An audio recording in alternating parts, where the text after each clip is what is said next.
Day 55 Indian polity governor గురించి ఈ టాపిక్లోని bits చూద్దాం. ఫస్ట్ బిట్, భారత రాజ్యాంగంలోని ఏ భాగంలో రాష్ట్ర కార్యనిర్వాహక వర్గం గురించి వివరించబడింది అంటే పార్ట్ 6. నెక్స్ట్ బిట్, రాష్ట్ర కార్యనిర్వాహక వర్గం గురించి ప్రధానంగా ఏ ఆర్టికల్స్లో పేర్కొన్నారు అంటే 153 నుంచి 167. నెక్స్ట్ బిట్, రాష్ట్ర కార్యనిర్వాహక వర్గంలో క్రింది వారిలో ఎవరెవరు ఉంటారు అంటే ఆన్సర్ గవర్నర్, ముఖ్యమంత్రి, రాష్ట్ర అడ్వకేట్ జనరల్ అనమాట. నెక్స్ట్ బిట్, రాష్ట్రానికి రాజ్యాంగబద్ధమైన అధిపతి ఎవరు అంటే గవర్నర్. నెక్స్ట్ బిట్, గవర్నర్ను ఏ విధంగా పరిగణిస్తారు అంటే నామమాత్రపు కార్యనిర్వాహక అధిపతి. నెక్స్ట్ బిట్, రాష్ట్రంలో వాస్తవ కార్యనిర్వాహక అధికారాలు ఎవరి వద్ద ఉంటాయి అంటే ముఖ్యమంత్రి నేతృత్వంలోని మంత్రిమండలి. నెక్స్ట్ బిట్, గవర్నర్ యొక్క ద్వంద్వ పాత్ర డ్యూయల్ రోల్ ఏమిటి అంటే రాష్ట్ర అధిపతి మరియు కేంద్ర ప్రభుత్వ ప్రతినిధి. నెక్స్ట్ బిట్, రాజ్యాంగ సభ ప్రారంభంలో గవర్నర్ ఎంపికకు ఏ విధానాన్ని ప్రతిపాదించారు అంటే ప్రజల ప్రత్యక్ష ఎన్నిక. నెక్స్ట్ బిట్, భారతదేశంలో గవర్నర్ నియామకానికి ఏ దేశ నమూనాను అనుసరించారు అంటే కెనడా. నెక్స్ట్ బిట్, గవర్నర్ను ప్రజల ద్వారా నేరుగా ఎన్నుకోకపోవడానికి ప్రధాన కారణం ఏమిటి అంటే పార్లమెంటరీ వ్యవస్థకు విరుద్ధం కావడం. నెక్స్ట్ బిట్, గవర్నర్ మరియు ముఖ్యమంత్రి ఇద్దరు ఎన్నికైతే ఏ సమస్య తలెత్తే అవకాశం ఉంది అంటే రెండు అధికార కేంద్రాలు ఏర్పడి ఘర్షణలు వస్తాయి. నెక్స్ట్ బిట్, గవర్నర్ పదవికి ప్రత్యక్ష ఎన్నికలను వ్యతిరేకించడానికి ఏవేమిటి కారణాలు అంటే ఎన్నికల ఖర్చు అధికం. నెక్స్ట్, గవర్నర్ నామమాత్రపు అధిపతి. నెక్స్ట్, కేంద్ర నియంత్రణ కొనసాగటం. నెక్స్ట్ బిట్, గవర్నర్ ఎన్నికలను నిర్వహిస్తే ఏ ప్రమాదం ఉందని రాజ్యాంగ నిర్మాతలు భావించారు అంటే స్థానిక రాజకీయాల్లో భాగమయ్యే అవకాశం. నెక్స్ట్ బిట్, గవర్నర్ నియామక విధానం ద్వారా కేంద్రానికి కలిగే ప్రయోజనం ఏమిటి అంటే రాష్ట్రాలపై కొంత నియంత్రణ ఉంటుంది. నెక్స్ట్ బిట్, రాష్ట్ర ప్రభుత్వ కార్యనిర్వాహక చర్యలన్నీ ఎవరి పేరు మీద జరుగుతాయి అంటే గవర్నర్. నెక్స్ట్ బిట్, గవర్నర్ గురించి సరైన ప్రకటన ఏమిటి అంటే గవర్నర్ రాష్ట్రానికి రాజ్యాంగబద్ధమైన అధిపతి.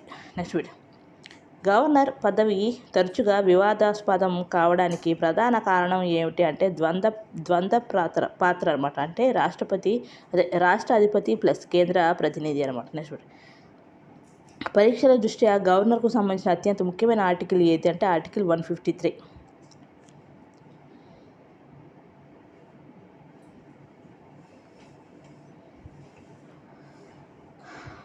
నెక్స్ట్ బిట్, గవర్నర్గా నియమించబడేందుకు రాజ్యాంగం నిర్దేశించిన కనీస వయసు ఎంత అంటే 35 సంవత్సరాలు. నెక్స్ట్ బిట్, గవర్నర్ పదవికి రాజ్యాంగం నిర్దేశించిన ప్రాథమిక అర్హతల సంఖ్య ఎంత అంటే 2. నెక్స్ట్ బిట్, గవర్నర్గా నియమించబడేందుకు తప్పనిసరిగా తప్పనిసరి అర్హత ఏది అంటే భారత పౌరుడు అయి ఉండాలి. నెక్స్ట్ బిట్, సర్కారియా మిషన్ ఏ సంవత్సరంలో ఏర్పాటు చేయబడింది అంటే 1983. నెక్స్ట్ బిట్, సర్కారియా కమిషన్ ప్రకారం గవర్నర్ ఏ రాష్ట్రానికి చెందిన వ్యక్తిగా ఉండాలి అంటే ఆ రాష్ట్రానికి బయటి వ్యక్తి. నెక్స్ట్ బిట్, సర్కారియా కమిషన్ ప్రకారం గవర్నర్ స్థానిక రాజకీయాలకు ఎలా ఉండాలి అంటే పూర్తిగా దూరంగా ఉండాలి. నెక్స్ట్ బిట్, గవర్నర్ సాధారణ పదవీ కాలం ఎంత అంటే 5 సంవత్సరాలు. నెక్స్ట్ బిట్, గవర్నర్ పదవీ కాలం ఎవరి అభిష్టానికి లోబడి ఉంటుంది అంటే రాష్ట్రపతి. Next, pleasure of the president అనే సూత్రం గవర్నర్ విషయంలో ఏమి సూచిస్తుంది అంటే రాష్ట్రపతి ఎప్పుడైనా తొలగించవచ్చు. నెక్స్ట్, గవర్నర్కు పదవీకాల భద్రత అంటే సెక్యూరిటీ ఆఫ్ టెన్యూర్ ఉందా అంటే లేదు. నెక్స్ట్, గవర్నర్ నెలవారీ వేతన ప్రస్తుతం ఎంత అంటే 3,50,000. నెక్స్ట్, గవర్నర్ అధికారిక నివాసాన్ని ఏమని పిలుస్తారంటే రాజ్భవన్. నెక్స్ట్, గవర్నర్పై అధికారిక చర్యలకు సంబంధించి క్రిమినల్ కేసు వేయవచ్చా అంటే వేయలేము, కాదు అనమాట. నెక్స్ట్, గవర్నర్పై వ్యక్తిగత సివిల్ కేసు వేయాలంటే ఎంత ముందుగా నోటీస్ ఇవ్వాలంటే 2 నెలల ముందు. నెక్స్ట్, కార్యనిర్వాహక అధికార ఎగ్జిక్యూటివ్ పవర్స్ గురించి చూద్దాం. బిట్, రాష్ట్రంలో ముఖ్యమంత్రిని ఎవరు నియమిస్తారు అంటే గవర్నర్. నెక్స్ట్, ఇతర మంత్రులను గవర్నర్ ఎవరి సలహా మేరకు నియమిస్తారంటే ముఖ్యమంత్రి. నెక్స్ట్, రాష్ట్ర అడ్వకేట్ జనరల్ను ఎవరు నియమిస్తారు అంటే గవర్నర్. నెక్స్ట్, రాష్ట్ర ఎన్నికల కమిషన్ను ఎవరు నియమిస్తారు అంటే గవర్నర్. నెక్స్ట్, రాష్ట్రంలో రాజ్యాంగ యంత్రాంగం విఫలమైందని భావిస్తే రాష్ట్రపతి పాలనను ఏ ఆర్టికల్ ప్రకారం సిఫార్సు చేస్తారంటే ఆర్టికల్ 356. నెక్స్ట్, రాష్ట్ర విశ్వవిద్యాలయాలకు సాధారణంగా ఛాన్సలర్గా ఎవరు వ్యవహరిస్తారంటే గవర్నర్. నెక్స్ట్ టాపిక్, శాసనాధికారులు లెజిస్లేటివ్ పవర్స్ గురించి చూద్దాం. రాష్ట్ర శాసనసభలో గవర్నర్ స్థానం ఏమిటి అంటే అంతర్భాగం, ఇంటిగ్రల్ పార్ట్. నెక్స్ట్, శాసనసభ సమావేశాలను ఎవరు పిలుస్తారు అంటే గవర్నర్. నెక్స్ట్, ఎన్నికల తర్వాత మొదటి సమావేశంలో ప్రసంగించేది ఎవరంటే గవర్నర్. నెక్స్ట్, శాసన మండలి సభ్యులలో గవర్నర్ నామినేట్ చేసే సభ్యుల నిష్పత్తి ఎంత అంటే 1/6. నెక్స్ట్ గవర్నర్కు బిల్లు వచ్చినప్పుడు ఉండే అధికారం ఏమిటి? సరే కూర్చో. మళ్ళీ చూద్దాం. గవర్నర్కు బిల్లు వచ్చినప్పుడు ఉండే అధికారం ఏమిటి అంటే ఆమోదించడం, తర్వాత ఆమోదం నిలిపివేయడం, నెక్స్ట్ పునఃపరిశీలనకు పంపడం. అంటే ధన బిల్లు కాకపోతే మిగతాది పునఃపరిశీలనకు పంపడం అనేది గవర్నర్కు ఉన్న అధికారం. అయితే గవర్నర్కు లేని అధికారం ఏమిటి అంటే స్వయంగా చట్టంగా ప్రకటించడం అనేది అతనికి లేదు. నెక్స్ట్ శాసనసభ సమావేశంలో లేనప్పుడు గవర్నర్ ఏ అధికారాన్ని వినియోగిస్తారు అంటే ఆర్డినెన్స్ జారీ చేస్తారు. నెక్స్ట్ గవర్నర్ బిల్లును రాష్ట్రపతి పరిశీలనకు పంపడాన్ని ఏమంటారంటే reservation for consideration of the president. Next Sorabjee ఎవరు అంటే మళ్ళీ చూద్దాం. సోరాబ్జీ ఎవరు అంటే మాజీ అటార్నీ జనరల్. నెక్స్ట్ రాజ్యాంగ విరుద్ధమైన బిల్లును గవర్నర్ ఏమి చేయవచ్చు అంటే రాష్ట్రపతి పరిశీలనకు రిజర్వ్ చేయవచ్చు. నెక్స్ట్ పరీక్షకు గవర్నర్కు సంబంధించిన అత్యంత ముఖ్యమైన అంశం ఏది అంటే గవర్నర్ కార్యనిర్వాహక శాసన అధికారాలు మరియు ఆర్టికల్ 356. నెక్స్ట్ రాష్ట్ర వార్షిక బడ్జెట్ను శాసనసభ ముందు ఉంచే బాధ్యత ఎవరిది అంటే గవర్నర్. నెక్స్ట్ రాష్ట్ర శాసనసభలో ద్రవ్య బిల్లును అంటే మనీ బిల్ ప్రవేశపెట్టాలంటే ఎవరి ముందస్తు సిఫార్సు తప్పనిసరి అంటే గవర్నర్. నెక్స్ట్ ఊహించిన ఖర్చుల కోసం రాష్ట్ర contingency fund of the state నుండి నిధులను ఎవరు మంజూరు చేయగలరు అంటే గవర్నర్. నెక్స్ట్ పంచాయతీలు మరియు మున్సిపాలిటీల ఆర్థిక పరిస్థితిని సమీక్షించడానికి ప్రతి ఎంతకాలానికి రాష్ట్ర ఆర్థిక సంఘం అంటే స్టేట్ ఫైనాన్స్ కమిషన్ ఏర్పాటు చేయబడుతుంది అంటే 5 సంవత్సరాలకు ఒకసారి. నెక్స్ట్ రాష్ట్ర ఆర్థిక సంఘాన్ని అంటే స్టేట్ ఫైనాన్స్ కమిషన్ ఎవరు ఏర్పాటు చేస్తారు అంటే గవర్నర్. నెక్స్ట్ టాపిక్ న్యాయాధికారి జ్యుడిషియల్ పవర్స్ గురించి చూద్దాం. రాష్ట్ర చట్టాల కింద శిక్షపడిన వారికి క్షమాభిక్ష అంటే పార్డన్ ప్రసాదించే అధికారం ఎవరిది అంటే గవర్నర్. నెక్స్ట్ గవర్నర్ న్యాయాధికారానికి సంబంధించినది ఏమిటి అంటే రిమిషన్, రిప్రీవ్, క్షమాభిక్ష అనమాట. అంటే రిమిషన్, రిప్రైవ్, పార్డన్ అనేది గవర్నర్ న్యాయాధికారానికి సంబంధించినవి. నెక్స్ట్ రాష్ట్ర హైకోర్టు న్యాయమూర్తుల నియామకంలో రాష్ట్రపతి ఎవరిని సంప్రదిస్తారు అంటే governor. Next topic governor versus రాష్ట్రపతి గురించి చూద్దాం.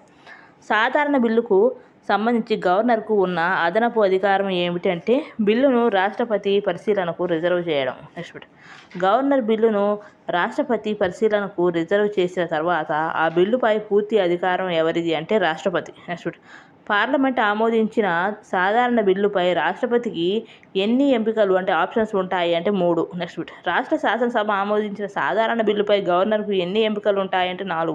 నెక్స్ట్ గవర్నర్కు మాత్రమే ఉన్న ప్రత్యేక అధికారం ఏదంటే బిల్లును రాష్ట్రపతి పరిశీలనకు రిజర్వ్ చేయడం. నెక్స్ట్ కొన్ని ప్రత్యేక సందర్భాల్లో ఆర్డినెన్స్ జారీ చేయడానికి గవర్నర్ ఎవరి ముందస్తు సూచనలు తీసుకోవాలంటే రాష్ట్రపతి. నెక్స్ట్ మరణశిక్షను పూర్తిగా క్షమించే అధికారం ఎవరికి ఉంది అంటే రాష్ట్రపతి. నెక్స్ట్ గవర్నర్ మరణశిక్ష విషయంలో ఏ అధికారం వినియోగించగలరు అంటే తాత్కాలికంగా వాయిదా వేయడం లేదా శిక్ష స్వభావాన్ని మార్చడం. నెక్స్ట్ కోర్టు మార్షల్ విధించిన శిక్షలకు క్షమాభిక్ష ప్రసాదించే అధికారం ఎవరిది అంటే రాష్ట్రపతి. నెక్స్ట్ కోర్టు మార్షల్ శిక్షల విషయంలో గవర్నర్కు అధికారం ఉందా అంటే లేదు. నెక్స్ట్ రాష్ట్ర చట్టాలకు సంబంధించిన నేరాల్లో క్షమాభిక్ష ప్రసాదించేది ఎవరంటే గవర్నర్. నెక్స్ట్ కేంద్ర చట్టాలకు సంబంధించిన నేరాల్లో క్షమాభిక్ష ప్రసాదించేది ఎవరంటే రాష్ట్రపతి. నెక్స్ట్ గవర్నర్కు ఉన్న విచక్షణాధికారాలు ఎన్ని రకాలుగా విభజించబడతాయి అంటే 2. నెక్స్ట్ గవర్నర్కు ఉన్న 2 రకాల విచక్షణాధికారాలు ఏమిటి అంటే రాజ్యాంగబద్ధమైన మరియు పరిస్థితుల ఆధారిత. నెక్స్ట్ రాజ్యాంగంలో స్పష్టంగా పేర్కొన్న విచక్షణాధికారాన్ని ఏమంటారంటే కాన్స్టిట్యూషనల్ డిస్క్రిషన్. నెక్స్ట్ పరిస్థితుల ఆధారంగా ఉద్భవించే విచక్షణాధికారాన్ని ఏమంటారంటే సిచ్యుయేషనల్ డిస్క్రిషన్. నెక్స్ట్ రాష్ట్రపతితో పోలిస్తే గవర్నర్కు ప్రత్యేకత కల్పించే అంశం ఏది అంటే విచక్షణాధికారాలు. నెక్స్ట్ రాజ్యాంగబద్ధమైన విచక్షణాధికారానికి ఉదాహరణ ఏమిటంటే బిల్లును రాష్ట్రపతి పరిశీలనకు రిజర్వ్ చేయడం. నెక్స్ట్ ఆర్టికల్ 200 కింద గవర్నర్ ఏ అధికారాన్ని వినియోగించవచ్చు అంటే బిల్లును రాష్ట్రపతి పరిశీలనకు రిజర్వ్ చేయడం. నెక్స్ట్ ఆర్టికల్ 356 కింద గవర్నర్ ఏ చర్య తీసుకోవచ్చు అంటే రాష్ట్రపతి పాలన సిఫార్సు. నెక్స్ట్ ఎన్నికల అనంతరం ఏ పార్టీకి స్పష్టమైన మెజారిటీ రానప్పుడు ముఖ్యమంత్రిని ఎంపిక చేయడం ఏ విచక్షణాధికారానికి ఉదాహరణ అంటే పరిస్థితుల ఆధారిత విచక్షణాధికారం. నెక్స్ట్ మంత్రిమండలి శాసనసభలో మెజారిటీ కోల్పోయినప్పుడు చర్య తీసుకోవడం ఏ విచక్షణాధికారానికి చెందుతుంది అంటే situational discretion. Next topic governor పదవికి సంబంధించిన వివాదాల గురించి బిట్ చూద్దాం.